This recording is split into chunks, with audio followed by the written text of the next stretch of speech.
Buenas tardes, profesor. Esta es mi presentación sobre el trabajo que trata sobre las penas alternativas. Yo soy estudiante de penología en la UNED. Mi nombre es Luis Elizondo Morera, mucho gusto en poder saludarlo. Esta va a ser mi presentación, la cual trata sobre los diferentes tipos de condenas a través del tiempo. La cual habla lo siguiente: a través de la historia del derecho se han ido transformando y evolucionando las penas implantadas en las diferentes épocas, como a continuación se las voy a detallar. La primera etapa trata sobre la venganza privada. Esa es la época donde se habla del ojo por ojo, diente por diente y mano por mano. Luego se viene la segunda etapa, que es la etapa de la venganza divina. Es el periodo donde las personas se basan y aplican castigos, aplicando y hablando de Dios. Luego la tercera etapa es la venganza pública. Esta es la etapa donde los sacerdotes toman la decisión de dejarle el poder a las autoridades públicas, y es donde se empiezan a aplicar las sanciones, las medidas penales y la prisionalización de las personas. Las penas alternativas son un tema histórico y de cultura. Además, han sido ordenamientos jurídicos que han dado resultados positivos para la sociedad donde se han aplicado. En una economía política del sufrimiento legal existe una necesidad de aplicar una pena justa hacia las personas que han cometido un delito. No todos los delitos merecen la privación de libertad, aunque sea temporal o limitadamente, en una concepción estrictamente retributiva. No todas las violaciones de la ley penal pueden ser pagadas con la libertad, según Pavazzini en el año 91. Además, como podemos observar y sabemos, y la mayoría manejamos, la cárcel no cura la criminalidad en las personas. El sufrimiento que produce la cárcel al imputado puede exceder a la condena impuesta por el delito cometido. Además, la prisión influye negativamente en muchas personas, dado que el Estado no ha logrado garantizar que el 100% de los privados de libertad obtenga las herramientas para evitar la reincidencia.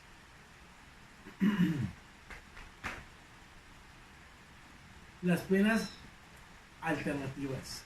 Las penas alternativas es una solución que tiene cualquier país para tratar la problemática de la delincuencia y bajar el hacinamiento que existen en la mayoría de las prisiones alrededor del mundo. ¿Cómo haríamos esto? Estos sistemas alternativos ayudan a que la persona siga viviendo en la sociedad con ciertos límites y a su vez proporcionando la posibilidad de rehabilitarse.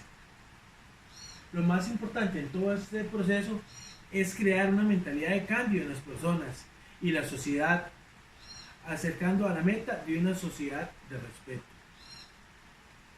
Si bien en la sociedad existe un descontrol social, las estrategias alternativas dan resultados positivos, ya que existen espacios adecuados dentro de la sociedad misma, donde se puede implantar una disciplina social, es decir, donde el Estado implante sus controles para que estas personas se puedan mantener fuera de los muros de la prisión.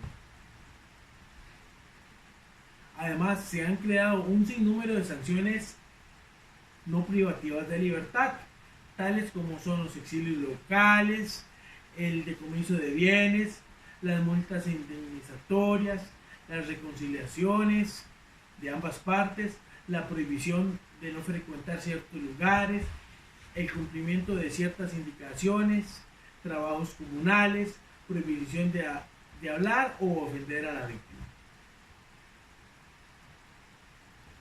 Estas sanciones son aplicables en delitos menores, como los hurtos, fraudes, lesiones leves, entre otras. No se incluyen los delitos violentos que causan riesgo a la sociedad, como son el narcotráfico, las violaciones, crimen organizado, entre otros. Esta política es creada para reducir costos de reclusión y ayudar a crear una reinserción en la sociedad.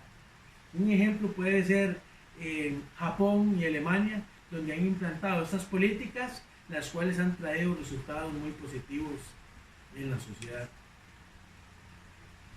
Este sistema fue creado en los años de 1960 por el psicólogo estadounidense Robert Schwinghebel y aplicado en los años de 1987. Este sistema estaba compuesto por un bíped, un emisor y un receptor conectado a una central de comunicación, y fue usado para la vigilancia de muchas personas acusadas y condenadas que estaban ubicadas en su casa, con ciertos horarios y con impedimentos de visitar ciertos lugares. Además, es importante mencionar que estos sistemas de monitoreo están compuestos por dos grupos. Un sistema pasivo, el cual no tiene GPS. Las personas son controladas a través de un teléfono de red. ¿Cómo realizan esto? Realizándole llamadas telefónicas en el lugar donde se encuentran ubicados. O sea, esto se aplicaría como, por ejemplo, en los arrestos domiciliarios. Luego, el sistema GPS es el que tiene más tecnología. Es un dispositivo móvil que se acopla al condenado. Este es un monitoreo que se realiza a través del satélite, que transmite señales a una central de control.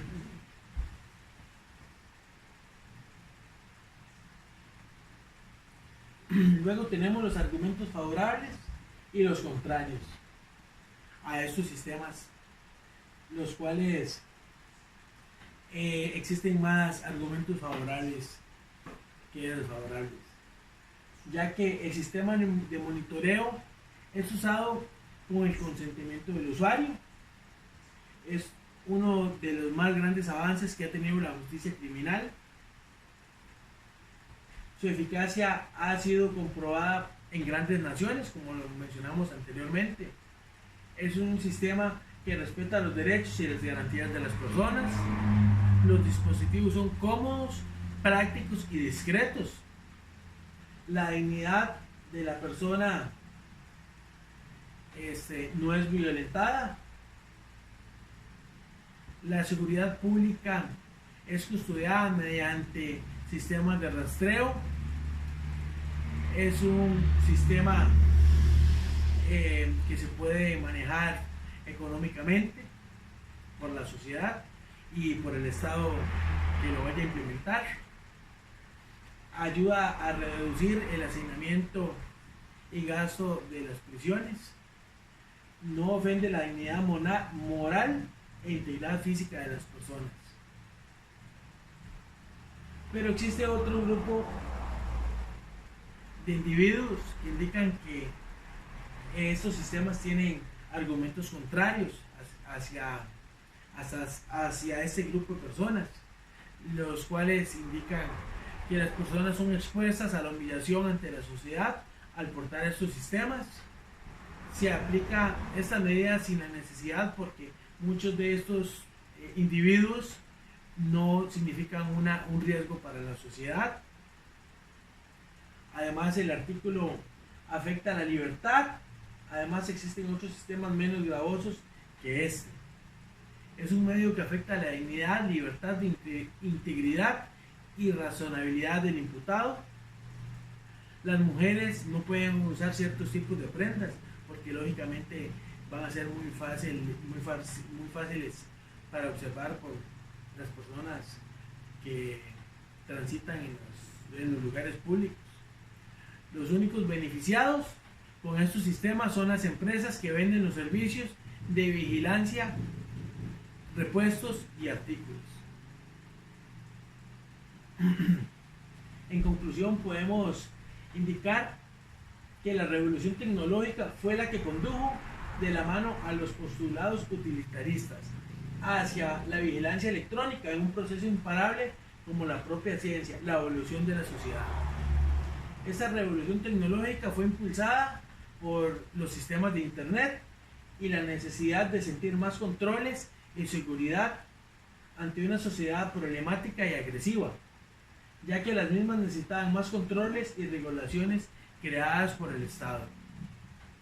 Ese sistema de vigilancia ha logrado implantar más controles de seguridad y a su vez ha logrado desahogar las prisiones, que aún mantienen un alto hacinamiento, lo cual violentaba los derechos humanos de las personas que se encontraban ahí recluidas.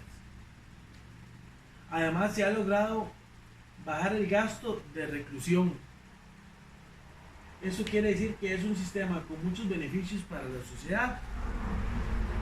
Las sanciones alternativas se aplican según el delito cometido, ya que en los casos donde exista violencia, indicios de peligro hacia terceras personas o peligros de fuga, tráfico internacional de drogas y humano, entre otros, se amerita aplicar la prisión. Pero en casos de delitos menores, la mejor opción son esos sistemas de vigilancia. Esto para que la persona tenga la posibilidad de analizar el hecho cometido y arrepentirse, y a su vez así no va a perder su arraigo familiar y sobre todo ir a prisión donde se va a desocializar y a la vez el Estado va a tener que invertir grandes cantidades de dinero en su custodia.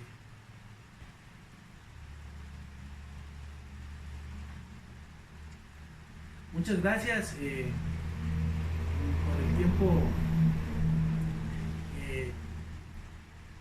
que se me dio para la